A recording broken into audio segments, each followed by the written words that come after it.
Hello guys, welcome back. Bigg Boss മലയാളത്തിന്റെ അണിയറയിൽ നിന്നും ഏറെ ഞെട്ടലുളവാക്കുന്ന ചില സംഭവങ്ങളാണ് കേട്ടുകൊണ്ടിരിക്കുന്നത്.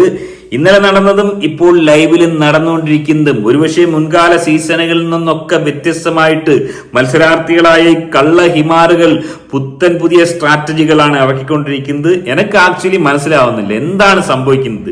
ഈ ആർമിക്കാരെങ്കിലും ഒന്ന് പറഞ്ഞു തരിക. പ്രത്യേകിച്ച് ഷാനവാസിന്റെ കാര്യത്തിൽ എന്താണ് എനിക്ക് സംഭവിച്ചുകൊണ്ടിരിക്കുന്നതെന്ന് ഒരു എത്തും പിടി കിട്ടുന്നില്ല. അത്രയും ഞെട്ടിക്കുന്ന ചില സംഭവങ്ങളാണ്. ഒപ്പം തന്നെ ഈ ഒരാഴ്ച കാര്യങ്ങൾ ഇങ്ങനെയാണ് പോകുന്നതെങ്കിൽ നമ്മളേറെ നെഞ്ചിലേറ്റിയ മറ്റൊരു മത്സരാർത്ഥി, നമ്മൾ അധികം പറഞ്ഞിട്ടില്ല ആ ഒരു മത്സരാർത്ഥിയെ കുറിച്ച്, അത്തരത്തിലൊരു പഹയൻ ഒരുപക്ഷെ സീസൺ കണ്ട ഏറ്റവും വലിയ ഞെട്ടിക്കുന്ന എവിക്ഷനിലേക്ക് പോയേക്കാം. അതെന്താണെന്ന് നമുക്ക് അവസാനം പറയാം. ഇനിവേ എന്താണ് സംഭവിച്ചുകൊണ്ടിരിക്കുന്നത്, ഷാനവാസ് എന്ന് പറയുന്ന ഈ ഒരു പഹയൻ എന്താണ് പറ്റിയത്, നമുക്ക് വളരെ ഡീപ്പായി പരിശോധിക്കാം. വീഡിയോയിലേക്ക് പോകുന്നതിന് ആദ്യമായി വീഡിയോ കാണുന്ന എല്ലാവരും തന്നെ വീഡിയോ ലൈക്ക് ചെയ്ത് ചാനൽ സബ്സ്ക്രൈബ് ചെയ്ത് വീഡിയോ ഹൈപ്പ് ചെയ്ത് കാണാൻ ശ്രമിക്കുക. അതായത് ഈ സീസണിൽ നമ്മളെല്ലാവരും ഒരുപോലെ നെഞ്ചിലേറ്റിയ, പതിവിന് വിപരീതമായി നെഞ്ചിലേറ്റിയ ലെസ്ബിയൻ ദമ്പതികൾ, അതെ ആദിലയും നൂറയുടെയും വാപ്പയുമായി ബിഗ് ബോസ് കൊണ്ടുകൊടുത്തത് ജാസ്മിനെ മൂസ എന്ന് പറയുന്ന ഒരു കള്ള ഹിമാറിനെ ആയിരുന്നു. ആ ഒരു ബാപ്പയെ ഓൽക്ക് തീരെ പിടിക്കാത്ത മട്ടായിരുന്നു. അതുകൊണ്ട് തന്നെ അത് കണ്ട് വികാരഭരിതനായ, അത് കണ്ട് വിതുമ്പിയ നമ്മുടെ ഷാനവാസ് എന്ന് പറയുന്ന നമ്മൾ നെഞ്ചിലേറ്റിയ മറ്റൊരു പഹയൻ ഓല വാപ്പയായി സ്വയം ആ ഒരു പഹയൻ മാറിയായിരുന്നു. ഓനെ വാപ്പയായി ഓലും പ്രതിഷ്ഠിക്കുകയായിരുന്നു. നമുക്കറിയാം, ലാലേട്ടൻ സീസണിന്റെ തുടക്കത്തിലേ പറഞ്ഞിരുന്നു ഈ സീസണിൽ പെങ്ങളൂട്ടിപ്പാസം പാടില്ല, കഴിഞ്ഞ സീസണിൽ കാട്ടുതീയും കണ്ണൻ സായും കളിച്ച കളി കളിക്കാൻ പാടില്ലെന്ന് പ്രത്യേകം എടുത്തു പറഞ്ഞിരുന്നു. അതുകൊണ്ട് തന്നെ ഇവർ അത് മാറ്റിപ്പിടിച്ചു. അതായത് ഒരു വാപ്പ മകൾ, രണ്ട് മക്കളും വാപ്പയും, അത്തരത്തിലൊരു സ്ട്രാറ്റജിയാണ് കൊണ്ടുവരാൻ ശ്രമിച്ചത്. എന്നാൽ ഏറ്റവും ഒടുവിൽ ഇന്നലെ നമ്മൾ കണ്ടത് വാപ്പയെ തള്ളിപ്പറയുന്ന മക്കളെയാണ്. അവർക്ക് കുറച്ച് കാര്യം സംസാരിക്കാനുണ്ട്.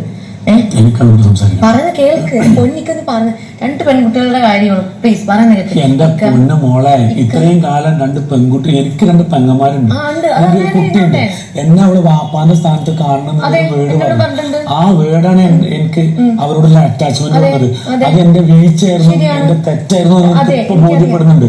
മനസ്സിലായില്ലേ? ഞാൻ എന്റെ പൊന്നും, നിനക്ക് എന്നറിയില്ലേ, ഞാൻ ഈ ഇൻഡസ്ട്രിയിൽ ഞാൻ ഒറ്റക്ക് നിന്ന് കണ്ടാണ് ഫൈറ്റ് ചെയ്തുള്ളത്.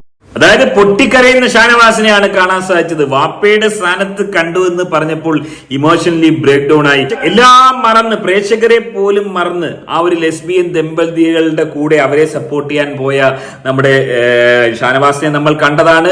അതായത് സീക്രട്ട് ടാസ്ക് പോലും കുളമാക്കി അവരുടെ അടുത്ത് സീക്രട്ട് പറഞ്ഞു കൊടുത്തത് ഓലോടുള്ള സ്നേഹം, അതായത് ഒരു വാപ്പയുടെ കരുതൽ, ഒരു വാപ്പയുടെ പരിഗണനയാണ് അവർക്ക് കൊടുത്തത്. ആ വാപ്പയെ തള്ളിപ്പറയുന്ന രീതിയിലേക്ക് കാര്യങ്ങൾ പോയി. അതുകൊണ്ട് തന്നെ ഷാനവാസ് മനംനൊന്ത് പൊട്ടിക്കരയുകയാണ്. തനിക്കുണ്ടായ ആ ഒരു ദുരനുഭവം ഷാനവാസ് തന്റെ ഏറ്റവും പ്രിയപ്പെട്ട സുഹൃത്തായ അനീഷുമായും പങ്കുവെക്കുകയാണ്. എന്റെ മക്കൾ തെറ്റ് ചെയ്ത് കഴിഞ്ഞാൽ ഞാൻ വിട്ടുകളി, കാരണം എന്റെ മക്കളാ. അങ്ങനെ വിട്ടുകളഞ്ഞ കുറെ കാര്യം.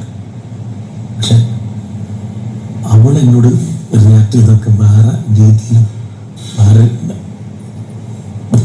എനിക്ക് സഹിക്കാൻ പറ്റാത്ത രീതിയിലാണ് ഇപ്പോ അവിടെ എന്നെ കുറിച്ച് ഞാൻ മെയിൻ ചോയ്സാണ് എനിക്ക് എന്നുള്ളത് ഇവളും നൂറേയും കൂടി ചർച്ച ചെയ്തിരിക്കണം.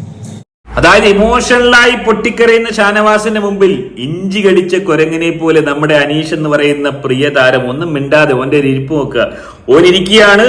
അതിനുശേഷം വലിയ രീതിയിലുള്ള പൊട്ടിത്തെറി ഷാനവാസും ആദില നൂറ ലെസ്ബിയൻ ദമ്പതികളും തമ്മിൽ ഉണ്ടാകുന്നു.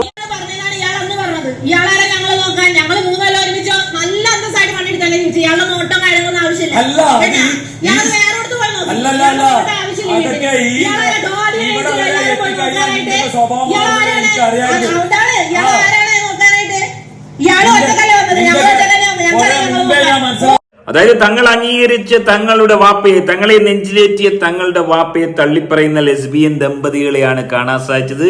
എന്തുകൊണ്ടാണ് ലെസ്ബിയൻ ദമ്പതികൾ ഇങ്ങനെ അടിക്കടി പെരുമാറുന്നതെന്ന് മനസ്സിലാവുന്നില്ല. ഏറ്റവും വലിയ കോമഡി അതല്ല. അതിനുശേഷം ഇന്ന് രാവിലെ നോക്കുമ്പോൾ ഷാനവാസ് എന്ന് പറയുന്ന ഈ ഒരു പഹയൻ വീണ്ടും ലെസ്ബിയൻ ദമ്പതികളുടെ അടുത്ത് സൊറ പറഞ്ഞ് ഓൽക്ക് സപ്പോർട്ടായിട്ടിരിക്കുന്നു. എന്താണ് ഈ ഷാനവാസിന്റെ സ്ട്രാറ്റജി? നിങ്ങൾക്ക് ഒട്ടും പിടികിട്ടുന്നില്ല. മനസ്സിലാകുന്നുണ്ടെങ്കിൽ നിങ്ങൾ ഈ ഷാനവാസിന്റെ ആർമിക്കാർ ഹിമാറുകൾ ഉണ്ടെങ്കിൽ ഒന്ന് പറഞ്ഞു തരിക. ഓൻ എന്താണ് ഉദ്ദേശിക്കുന്നത്? LGTVയുടെ വോട്ടിന് വേണ്ടിയാണോ? എനിവേ അനീഷ് എന്ന് പറയുന്ന ആ ഒരു പഹയൻ ഇതെല്ലാം തുറന്നടിച്ച് ഷാനവാസിനോട് ഇപ്പോൾ ചോദിച്ചിരിക്കുക. അനീഷിന് വളരെ സീരിയസ് ആയി ചില കാര്യങ്ങൾ ഷാനവാസ് എന്ന് പറയുന്ന ഈ ഒരു പഹയനോട് ചോദിക്കാനുണ്ട്. എന്താ അനീഷ്, പറയൂ. ഷാനവാസിനോട് എനിക്കൊരു സീരിയസ് ആയിട്ടുള്ള കാര്യം പറയാനുണ്ട്. ഇന്നലെ മുഴുവൻ ഞാൻ ഷാനവാസിനെ അനലൈസ് ചെയ്യായിരുന്നു. ഞാൻ കുറച്ച് നാളുകളായിട്ട് ഞാനിങ്ങനെ ഷാനവാസിനെ ശ്രദ്ധിക്കുന്നുണ്ട്. പ്രത്യേകിച്ച് ഇന്നലത്തെ ദിവസം ഞാൻ ഷാനവാസിനെ അനലൈസ് ചെയ്യായിരുന്നു. എന്താണ് ഷാനവാസിൻ്റെ ഒരു നയങ്ങൾ, എന്തെങ്കിലും പറയട്ടെ, മനസ്സിലുള്ള കാര്യങ്ങൾ ഫുള്ള് പറയട്ടെ എന്ന് വിചാരിച്ചിട്ടാണ് ഞാനൊരു അക്ഷരം മിണ്ടാതിരുന്നത്. ഷാനവാസിൻ്റെ കാര്യങ്ങളിൽ പല കാര്യങ്ങളിലും എതിരഭിപ്രായം ഉണ്ടെങ്കിലും അതൊന്നും മിണ്ടാതെ ഷാനവാസിൻ്റെ മനസ്സിലുള്ള കാര്യങ്ങൾ ഫുള്ള് പുറത്തു വരട്ടെ എന്ന് വെച്ചിട്ടാണ് ഞാനൊരു അക്ഷരം മിണ്ടാതിരുന്നത്. ഷാനവാസ് ഒരു ജെനുവിനായിട്ടുള്ള ഒരാളായിട്ട് എനിക്ക് തീരെ തോന്നുന്നില്ല. ഒരു ആത്മാർത്ഥതയില്ലാത്ത, ഒരു സത്യസന്ധതയില്ലാത്ത ഒരാളായിട്ടാണ് എനിക്ക് ഷാനവാസിനെ തോന്നുന്നത്. ഞാനത് വളരെ ഓപ്പണായിട്ട് ഞാൻ പറയാണ്. ഇന്നലത്തെ ഫുള്ള് കാര്യങ്ങളിൽ നിന്ന് കാലത്തൊട്ട് വൈകിട്ട് വരെ ഞാൻ ഷാനവാസിനെ ഓരോ മൂവ്മെന്റ്സും ഞാൻ നോക്കിക്കൊണ്ടിരുന്നു. ഷാനവാസ് തന്നെ പറഞ്ഞു, ആദിലയുടെയും നൂറേനെയും മക്കളെ പോലെ നോക്കിയിരുന്നു എന്ന് പറഞ്ഞു. ഓക്കെ, അത് ഷാനവാസ് അത്രയും, അത് തന്നെയാണ് ഇവിടെ ഞാൻ പറയേണ്ടായിരുന്നത്. നിങ്ങളൊരു ഗ്രൂപ്പായിട്ടാണ് ഇരിക്കുന്നത്. അവർക്ക് വോട്ടവകാശമുള്ള സ്ത്രീകളാണ് അവർക്ക് അവരുടെ കാര്യങ്ങൾ നോക്കാൻ അറിയാം.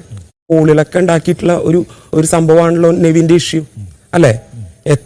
എത്ര കാലം ആ ഒരു ഇഷ്യൂ കൊണ്ട് നടന്നു. അതിൽ ഷാനവാസ് പറയുന്നു, ഷാനവാസ് ആദിലേനെയും നൂറേനെയും പ്രൊട്ടക്റ്റ് ചെയ്യാൻ വേണ്ടിയിട്ട്, അവരെ ചേർത്ത് പിടിക്കാൻ വേണ്ടിയിട്ട് പല കാര്യങ്ങളും പറഞ്ഞില്ല, അതൊക്കെ ഉള്ളിലൊതുക്കി എന്ന് വളരെ ഇമോഷണലായിട്ട് പറയുന്നു. അവരുടെ ഭാഗത്താണ് തെറ്റ്, അത് ഞാൻ ഇപ്പം ചൂണ്ടിക്കാണിക്കുന്നു എന്ന രീതിയിൽ ഷാനവാസ് പറയുന്നു. അപ്പം ഞാൻ ചോദിക്കട്ടെ ഷാനവാസ്, ആ സമയത്ത് ഈ ഹൗസിലുള്ള എല്ലാവരും നെവിനിൽ നിന്ന് ഷാനവാസ് പറഞ്ഞപ്പോൾ ഈ ഹൗസിലുള്ള എല്ലാവരും ഷാനവാസിന് എതിരെ നിന്നു.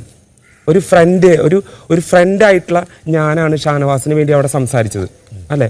അപ്പോൾ ഇങ്ങനെ നിങ്ങൾ പരസ്പരം, ഷാനവാസും ആദിലയും നൂറയും പരസ്പരം സ്നേഹിക്കുന്നു, പരസ്പരം അച്ഛനും മക്കളാവുന്നു, അവരുടെ തെറ്റുകൾ പരസ്പരം പൊറുക്കുന്നു, അങ്ങനെ ചെയ്യുന്നു, സ്വാർത്ഥ ലാഭത്തിന് വേണ്ടിയിട്ട് അങ്ങോട്ടും ഇങ്ങോട്ടും തല്ലുവിടുന്നു, കുറച്ച് കഴിയുമ്പോൾ സ്നേഹിക്കുന്നു, ഇതൊക്കെ ചെയ്യുന്നു. അപ്പോൾ എൻ്റെ സ്ഥാനം എവിടെയാണ്? എനിക്ക് അറിയാണ്ട് ചോദിക്കുകയാണ്. ഒരു ഫ്രണ്ട് എന്ന രീതിയിൽ ഷാനവാസ് എന്നെ ശരിക്കും കബളിപ്പിക്കല്ലായിരുന്നു.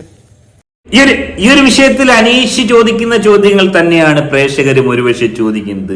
ഷാനവാസിന്റെ ഒരു പോക്ക് എങ്ങോട്ടാണെന്ന് എത്ര ആലോചിച്ചിട്ട് പിടികിട്ടുന്നില്ല. അതായത് ഒരു രാത്രി ലെസ്ബിയൻ ദമ്പതികളുടെ വാപ്പയായി മാറുന്നു, പിറ്റേ രാത്രി അവരെ തള്ളിപ്പറയുന്നു, അങ്ങനെ അടിക്കടി മാറിക്കൊണ്ടിരിക്കുന്നു. എന്താണ് ആ ഒരു പഹയന്റെ സ്ട്രാറ്റജി എന്ന് എത്ര ആലോചിച്ചിട്ട് പിടികിട്ടുന്നില്ല. ഇതിനു മുമ്പ് ഇതുപോലൊരു പഹയൻ കണ്ടസ്റ്റന്റായി വന്നിട്ടില്ല. ലെസ്ബിയൻ ദമ്പതികളുടെ അവസ്ഥയും മറിച്ചല്ല, ലെസ്ബിയൻ ദമ്പതികളും അടിക്കടി മാറിക്കൊണ്ടിരിക്കുന്ന ഒരവസ്ഥയാണ്. ഇന്നൊരാളെ വാപ്പയാങ്ങിയിരിക്കുന്നു, നാളെ മറ്റൊരാളെ ഉമ്മയാക്കുന്നു, അനുമോളെ ഏറ്റവും അടുത്ത സുഹൃത്താക്കുന്നു. ലെസ്ബിയൻ ദമ്പതികളുടെ ഒരു മാനസിക വ്യത എന്താണെന്ന് നമുക്ക് പിടികിട്ടുന്നില്ല. എന്നാൽ എനിക്ക് മനസ്സിലായ ഒരു കാര്യം, LGTVയുടെ വോട്ട് നേടാൻ വേണ്ടി അനുമോളും ഷാനവാസും ഉൾപ്പെടെയുള്ള ആളുകൾ വലിയ ശ്രമങ്ങൾ ഈ സീസണിൽ നടത്തുന്നുണ്ട്. ഏറ്റവും ഒടുവിൽ വന്ന ആ ഒരു അൺഒഫീഷ്യൽ പോളുകൾ ഒന്ന് ശ്രദ്ധിക്കുക. ഏറ്റവും മുന്നിൽ നിൽക്കുന്നത് ആരാണ്? അതേ, നമ്മൾ നെഞ്ചിലേറ്റിയ ലെസ്ബിയൻ ദമ്പതികളിൽ ഒരാൾ നൂറയാണ് ഏറ്റവും മുന്നിക്കുന്നത്. കഴിഞ്ഞ ആഴ്ച ഒരു കളിയും കളിച്ചില്ലെന്ന് ഓള് തന്നെ സമ്മതിക്കുന്ന ഓളാണ് ഏറ്റവും മുന്നിൽ വോട്ടിങ്ങിൽ നിൽക്കുന്നതെന്ന് ആലോചിച്ച് നോക്കുക. ഒട്ട് താഴെയാണ് ഷാനവാസ് എന്ന് പറയുന്ന ഈ ഒരു പഹയം പോലും നിൽക്കുന്നത്. അതിന്റെ താഴെ ലക്ഷ്മി നിൽക്കുന്നു, അതിന്റെ താഴെ നെവിൻ നിൽക്കുന്നു, അതിന്റെ താഴെ ആര്യൻ ഖദോരി നിൽക്കുന്നു. വലിയ രീതിയിൽ ഗെയിം കളിച്ച് മുന്നേറുന്ന ആര്യൻ ഖദോരിയുടെ സ്ഥാനം സെക്കൻഡ് ലാസ്റ്റ് ആണ്. ഏറ്റവും ഒടുവിൽ നമ്മളെല്ലാം നെഞ്ചിലേറ്റി അക്ബർ നിൽക്കുന്നെന്ന് ആലോചിച്ച് നോക്കുക. അക്ബർ ഏറ്റവും താഴെ, നെവിനും താഴെ. അങ്ങനെയെങ്കിൽ ഈ ആഴ്ച ഈ രീതിയിലാണ് വോട്ടിംഗ് പോകുന്നതെങ്കിൽ മിക്കവാറും അക്ബർ എന്ന് പറയുന്ന ആ ഒരു പഹയം പുറത്താവും. ഒന്ന് ആലോചിച്ച് വെക്കുക. അക്ബർ പുറത്തായി കഴിഞ്ഞാൽ ഷാനവാസുവിന് എന്തോ ചെയ്യും? ഷാനവാസിന്റെ ഏറ്റവും വലിയ എതിരാളി സദാസമയവും അക്ബർ അക്ബർ അക്ബർ എന്ന് പറഞ്ഞുകൊണ്ടിരിക്കുന്ന ഒരു പഹയനാണ്. അക്ബർ പുറത്താകുകയാണെങ്കിൽ ഏറ്റവും അധികം പൊട്ടിക്കരയാൻ പോകുന്നത് ഷാനവാസ് തന്നെ ആയിരിക്കും എന്നുള്ള കാര്യത്തിൽ യാതൊരു തർക്കവുമില്ല. അതായത് ഈ ആഴ്ച 5 സ്റ്റാറിന്റെ ബ്രാൻഡ് അംബാസഡറായ സാബുമോൻ ഇല്ല, നോമിനേഷൻ വന്നില്ലെന്ന് മാത്രമല്ല ക്യാപ്റ്റനുമായിട്ടുണ്ട്. 2-3 ആഴ്ച കൂടി ഈ രീതിയിൽ തള്ളിപ്പോകാനുള്ള ചാൻസ് ഉണ്ട് സാബുമോൻ. അതുകൊണ്ട് തന്നെ ഈ ആഴ്ച എന്തായാലും ഒരാൾ പുറത്തു പോയേ പറ്റൂ. ഒന്നുകിൽ നെവിൻ അല്ലെങ്കിൽ അക്ബർ. ഒന്ന് ആലോചിച്ച് നോക്കുക. ഞെട്ടിക്കുന്ന എവിഷൻ തന്നെയാണ്. തർക്കമില്ലാത്ത കാര്യമാണ് ഈ ആഴ്ച ഉണ്ടാകാൻ പോകുന്നത്. നൂറ ഏറ്റവും മുന്നിൽ നിൽക്കുന്നത് ആലോചിച്ച് നോക്കുക. LGTVയുടെ ആ ഒരു വോട്ടിന്റെ ആ ഒരു പാരമ്യത കേരളത്തിൽ മാത്രമല്ല, all Kerala LGTV association Kerala മാത്രമല്ല, ഈ പറഞ്ഞ ഇന്ത്യ ഒട്ടാകെയുമുള്ള, ഇന്ത്യയിലും വിദേശത്തുമുള്ള ആളുകൾ ഇവരെ ഐക്കോണായി പ്രഖ്യാപിച്ച് വോട്ട് കൊടുത്തുകൊണ്ടിരിക്കുകയാണ്. വലിയ രീതിയിലുള്ള മുന്നേറ്റം LGTVയുടെ ആളുകൾ മുന്നോട്ട് വെക്കാനുള്ള പ്രധാന കാരണം ഇത് തന്നെയാണ്. അത് തിരിച്ചറിഞ്ഞിട്ടാണ് ഷാനവാസും ഈ പറഞ്ഞ അനുമോളും ഈ രീതിയിൽ അവരെ ചേർത്ത് നിർത്താൻ ശ്രമിക്കുന്നതെന്നാണ് എനിക്ക് തോന്നുന്നത്. നിങ്ങളുടെ അഭിപ്രായം എന്താണ്? എന്താണ് ഷാനവാസ് എന്ന് പറയുന്ന ഈ ഒരു പയ്യന്റെ സ്ട്രാറ്റജി? നിങ്ങൾക്ക് എന്തെങ്കിലും മനസ്സിലായിട്ടുണ്ടെങ്കിൽ കമന്റായി രേഖപ്പെടുത്തുക. ആദ്യമായിട്ട് വീഡിയോ കാണുന്നവർ വീഡിയോ ലൈക്ക് ചെയ്ത് ചാനൽ ഒന്ന് സബ്സ്ക്രൈബ് ചെയ്ത് കാണുക. മറ്റൊരു വീഡിയോ ആയിട്ട് കാണാം.